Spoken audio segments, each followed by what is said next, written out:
Hey guys, and welcome to another brand new video. In this video, we actually have some, honest to God, kind of hot takes when it comes to PlayStation. Now, as you guys probably know, I've been relatively pro PlayStation 5 Pro, mainly because of the fact of, I like the idea behind it. It does seem somewhat cost-effective. If you don't have a PC, or you're, in the niche, you have the money. Overall, if you guys have watched my videos, I'm mostly positive with it. I've seen a lot of people who are looking forward to it, and of course, some people are skeptical, or some people might just want to upgrade to a PC, or whatever it might be. Totally fine, totally valid, whatever you want to do at the end of the day, I'm with you. But one thing to kind of go note is that a lot of people are doing the comparison between the PS5 Pro and the PC. And this is where things get interesting. PlayStation themselves, Sony, has now been stating that it's actually difficult to go make a PC, difficult to go and set it up, and just overall more difficult in comparison to consoles. Now, I don't want to go and say that that's necessarily wrong, because it's kind of true. But it's such a small truth that I have to make a video and complain about it because I'm a PC bro at heart too as well, and I don't think that's that hard to get into PC gaming. So let's go talk about this, talk about my hot takes on PlayStation, and I want to hear your thoughts and comments and everything down below. On the Twitter and Twitch stream as well, make sure you guys follow, and of course, give me your thoughts down below. So very first and foremost, we are now seeing the PS5 Pro price and debate. Basically saying after that, Sony says PC setups can actually be really difficult compared to consoles. Give me 2 minutes to introduce the topic and you guys are gonna get a good rant over here. It might be worth it, hopefully. So ever since Sony lifted the shroud of secrecy that surrounded the upcoming PS5 Pro console, consumers and analysts alike have been debating the company's pricing choice. The mid-generation console refresh will cost nearly twice as much as the base PS5 in the United States, and actually twice as much in Europe. Analysts believe it'll still be able to sell around the same as the PlayStation 4 Pro, which accounted for 20% of the total PS4 sales. Moreover, Digital Foundry's Richard Ledbetter commented that building a comparable PC would probably cost even more than the $700 that Sony's asking, which we kind of talked about in a separate video, because if you want to go get a 4070 GPU, that is $500. So right now, you could still get a nice PC. You get other benefits of running Steam, can go and edit videos, stream, whatever. It's there, it's nice, but you need a little bit more. So for they're saying, Sony pointed to what it is, in all likelihood, the key selling point to its user base, the simplicity of use of the PS5 Pro compared to the PC. Speaking to Nikkei, Hideshi Nishino of the Platform Business Group at Sony Interactive Entertainment said, and this is where things get hot takey, I think that with mobile devices, there are a lot of games that show ads, which is true. If you go launch a Raid Shadow Legends, they have microtransactions, they have built-in ads every 20, 30 minutes. It's there. We see it. We know it's there. I'm not going to say it's not there. This is how mobile gaming is. They make their money on ads and microtransactions. And then with PCs, the setup can actually even be difficult. And that's where I kind of start getting mad. With PS5s, PS Pros, you can immediately enjoy the content you purchase as soon as you turn it on. Even in the stores we buy software, the products are clearly displayed, making it an intuitive experience.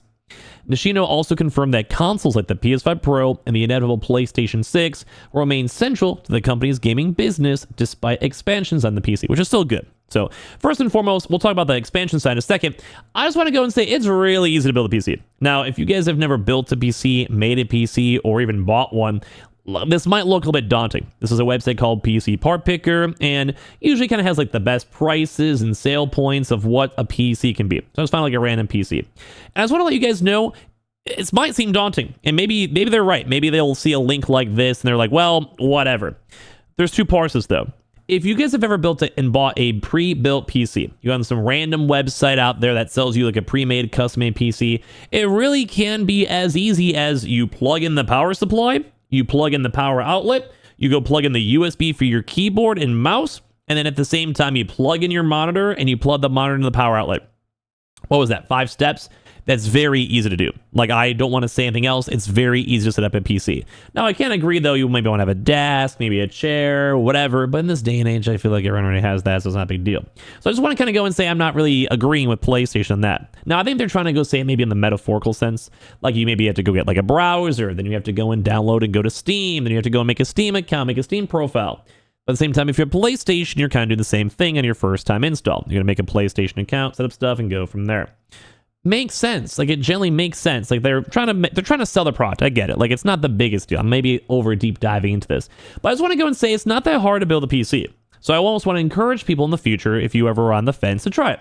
Now, this might be daunting, because it might be, but you also have to factor like you're getting whatever you want. Like, so what you do is you basically have like a very high level. You have a motherboard. You put the motherboard in your case. You plug everything into the motherboard.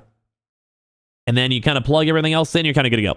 Like, it might take an extra hour or so to go build a PC for your first time. Maybe a few more if you're unfamiliar with it. But, like, it's kind of a fun experience because it kind of teaches about technology, how things work, where to focus things on. And if you ever want to upgrade in the future, you already made it, so it's easy for you to do. Like, for me, for example, for a RAM slot, all you literally do is you just go and have, like, say, a metaphorical RAM. You just push it on in. And that's it. It's done. It's installed. Like, you literally have a motherboard and you go like that and it's in. Like, it's good to go.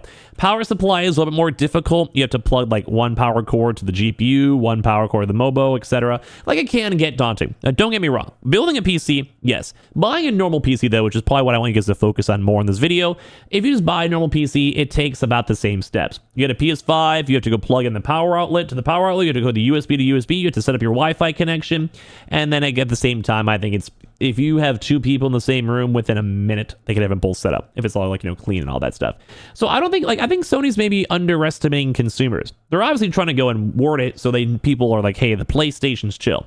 But I don't think it's like that much of a big daunting thing, even for building a PC. Because don't forget, you're also getting way better specs traditionally, way more usability. You can go on LinkedIn, you can go on Facebook, watch YouTube videos, make YouTube videos, like edit stuff, have different software, have storage for things besides just games. Like you could draw stuff, you make stuff. Like, basically the PC opens up the world a lot more, which is also worth the money and the value too on top of that. I think the PS5 Pro is dope.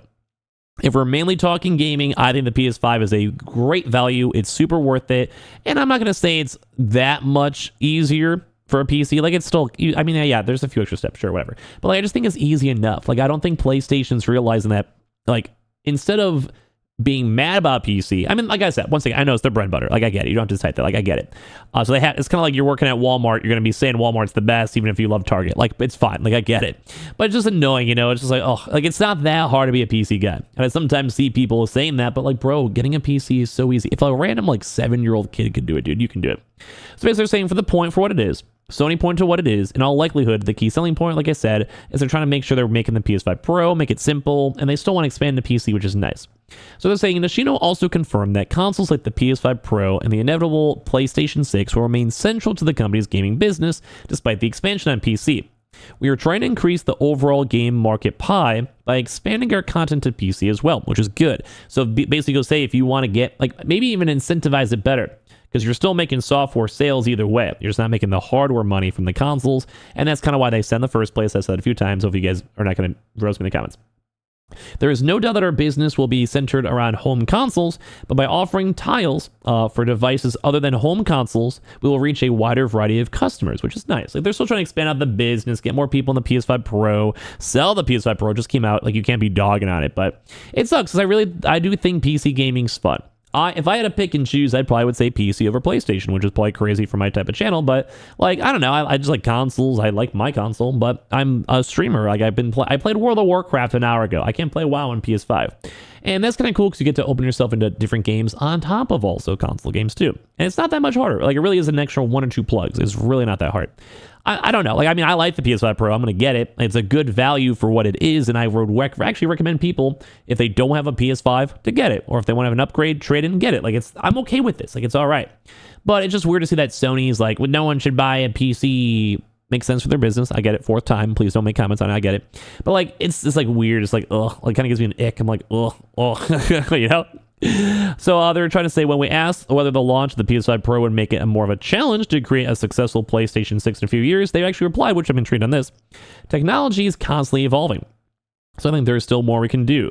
With the PS6, we've shortened loading times by switching from the hard drive to the PS4 era to a solid-state drive. Good upgrade. I agree.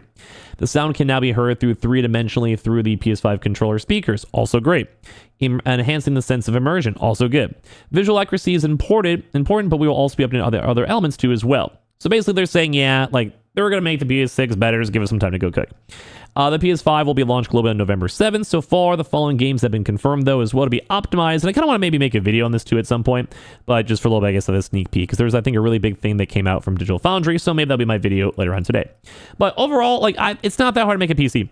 To either build it, it might be daunting. Sure, a little bit harder than PS5. They're not wrong. But to buy one off a website, plug it on in, like, don't neglect it. I think the PS5 is cool. PS5 Pro's gonna be cool. I'm gonna buy one, but just keep that in mind that it's okay to be a PC user. There's nothing wrong with that.